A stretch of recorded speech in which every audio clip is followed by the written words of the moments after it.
Welcome back, ladies and gentlemen. Still tuned in to the biggest youth show in the motherland. Make sure, though, you stay tuned till 5 o'clock because of the lot that's happening. Okay, there's a point that I want to raise, and then I want to just dismantle the point. Ulama said he was the king of Morabaraba. I disagree because clearly Saudah was in the building. So TK went to go sit down with a Curro learner, Saudah, who has been killing the game, not just in South Africa, but beating everyone across the world. So we sat down with Saudah to find out how is she so good at this incredible Morabaraba. Let's check it out. CTV family, catch us live on your TV screen. Welcome back, beautiful people of Mzansi. You are still tuned to Ekse, right here on channel 263. My name is Thokozilekazi, popularly known as TK. But today I am not rolling solo. So I am joined by Saudah, who will be telling us a bit of what she does, who she is, and therefore keep it locked because it's about to get a little bit interesting. Saudah, welcome to the show. Thank you so much for joining us. Thank you. How are you feeling today? I'm feeling very nervous but excited. I love it, I love it, I love it. So let's just get straight into it, right? For people who don't know you, don't know about you, please tell us briefly who Saudah is. Okay, so my name is Saudah Bhaimia. I am a matriculant at Curro Klerksdorp. I am 17 years old. I am an equestrian lifeguard and Morabaraba gamer. Amazing, that's beautiful. So you say you're a Morabaraba gamer, and that's our main focus for today and this interview. So tell us briefly what Morabaraba is. So Morabaraba is a traditional two-player strategy board game that is played with pieces similar to that played in drafts, but these pieces are called cows. And the aim of the game is to outdo your opponent and leave them with only 2 cows left. Each player originally starts with 12 cows. So yeah. Oh, that's amazing, man. So this is a game I believe that, a lot of people think males, predominantly master it. But you were the first ever female to climb to the top of the official Mind Sports South Africa Morabaraba rankings. How did you manage to do that, and how did it make you feel?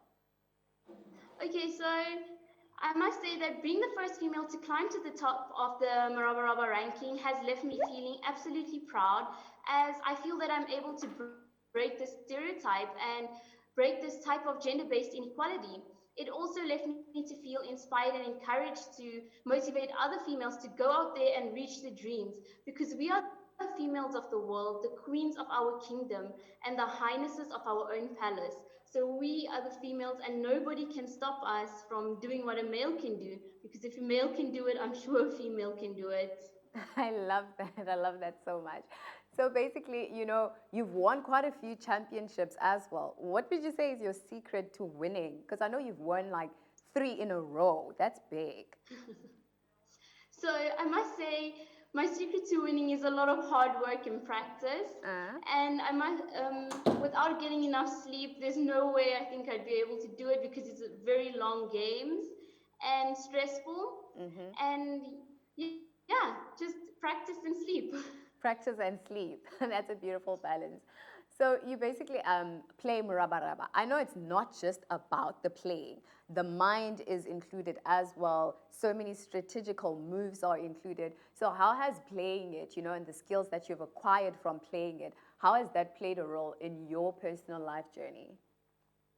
Okay, so playing Morabaraba has really taught me some good life lessons, such as the way you start a game. Therefore, like the way you start your life or the way you start anything that you do in life doesn't necessarily determine how it's going to end. A bad beginning can still result in a good ending. And it's also taught me to think ahead and not just to let a bad move bring you down. Morabaraba has taught me that you need to think 2 steps ahead of what you want to do, and you need to think on behalf of yourself and your opponent. And then when you play Morabaraba, you're playing on a physical board. Is that the only way that you can play it? Or is there like somewhere, anything else that you can use but still play the game? Okay, so to play Morabaraba, you can literally play it anywhere. Traditionally, it was played on the sand, where they used to use stones to play with it. So you don't really need a board. You can play it anywhere. These days, you can even play Morabaraba online.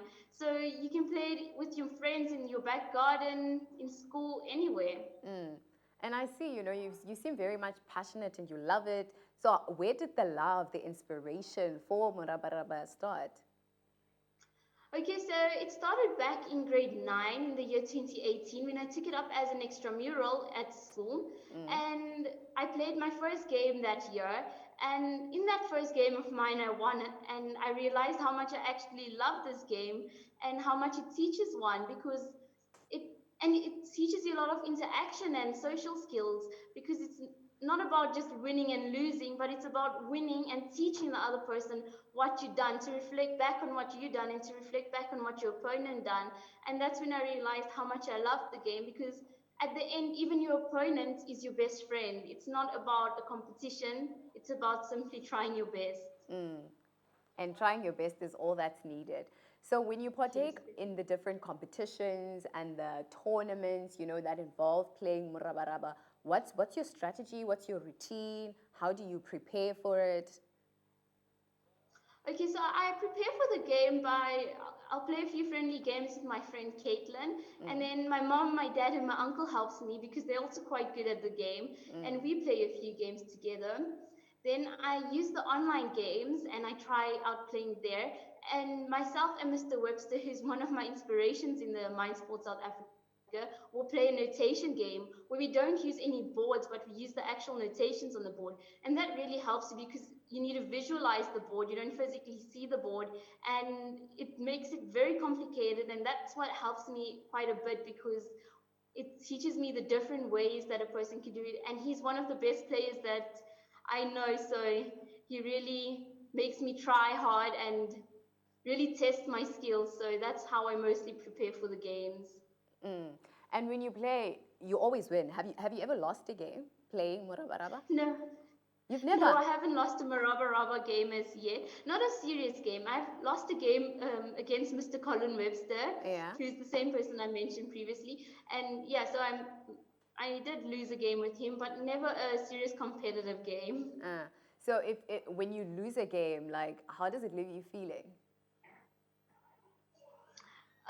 When I lose a game, I think it makes me, I wouldn't really say it upsets me because I think it teaches me quite a bit that unfortunately we can't win everything. You have to win some and lose some. So it teaches me that even being the best or being the best to everybody else doesn't mean that you necessarily are the best. You need to be challenged at times because only when you're challenged can you truly learn and go further in life. So yeah, losing actually makes me reflect back on how I could have done things, and it teaches me quite a bit. I love that. So you basically take lessons from the losing. Yes. That's beautiful. Yes, definitely. So you in matric, how are you balancing playing Morabaraba, doing all the other great things that you're doing, and also, getting those excellent results and studying and all of that? I know matric can be quite hectic. Okay, so I must say there's some days where I think I'm barely managing everything, but but what I do is I think time management is very crucial. So I'll take out an hour of my week to play Morabaraba just to get in the practice, and the rest of the time it's just to divide my time equally among schoolwork and all the other outside activities. So it's very difficult, but I do get by, and I think it's a good thing because it keeps me busy and on my toes. It keeps me from slacking off and procrastinating because there's no time to procrastinate. And then somebody watching us and listening to this interview and they're like, you know what? I've always wanted to be good at Morabaraba and I see Saudah is doing the most. What advice do you have for them? The advice I can give you is try your best. Don't let losing get the best of you. Keep practicing and trying. Hard work really does pay off. What you should do is go online, try different strategies, play against different people. And even when you lose, get back up, get out there. You can do it. I believe in you. And practice makes perfect. Perfect practice makes perfect player. I love it. So what can we expect from you as a Morabaraba game player and also just generally, in your life? What can we expect from Saudah? Okay, so as a Morabaraba player, my next aim is to firstly partake in the World Championships, but along with that, I would like to bring in a lot of other people into the Morabaraba game because I feel like the industry is quite dry. We don't have that many players, and it's really a wonderful game. This game brings back the roots of Africa. We South Africans, we should embrace it. So I want to get as many young people into the game, and yeah. I love that. Thank you so much for your time. Thank you so much for talking to me, talking to us, and telling us about this wonderful board game. All the best, hey? Thank you so much for having me. Have a lovely day. Thank you so much. That was Saudah, beautiful people of Mzansi. Right now, we're about to take a breather. See you soon. CTV family, catch us live when